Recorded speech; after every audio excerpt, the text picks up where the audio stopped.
તો આ તરફ ભરૂચના ધોધમાર વરસાદની વચ્ચે કશક સર્કલ પર ગટરના પાણી ફરી વળ્યા છે। ગટરનું પાણી મુખ્ય માર્ગ ઉપર આવી ગયું છે। વાહન ચાલકોને ભારે હાલાકીનો સામનો કરવાનો વારો આવ્યો છે। કશક સર્કલ પર પોલીસના જવાનોના સરાહનીય કામગીરી કરતા જોવા મળી રહ્યા છે। પાણીમાં જે અટવાયેલા વાહન ચાલકો છે, રાહદારીઓ છે, તેમની વારે પોલીસ જવાનો આવ્યા। વરસતા વરસાદમાં નોકરિયાત વર્ગને હાલ ભારે મુશ્કેલીનો સામનો કરવાનો વારો આવ્યો છે।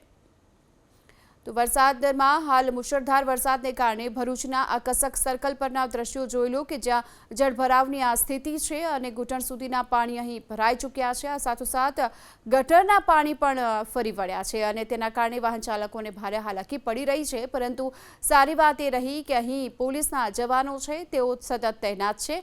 પોલીસના જવાનોની આ સરાહનીય કામગીરી જોવા મળી રહી છે કે જે પાણીમાં અટવાયેલા લોકો છે, રાહદારીઓ છે, વાહન ચાલકો છે, એ તમામ લોકોની વારે પોલીસના જવાનો આવ્યા છે। જે ફસાયેલા છે તેમને અહીંથી બહાર નીકાળવામાં મદદ કરવામાં આવી રહી છે। વરસતા વરસાદની વચ્ચે વાહન ચાલકોને ભારે મુશ્કેલીનો સામનો કરવાનો વારો આવ્યો।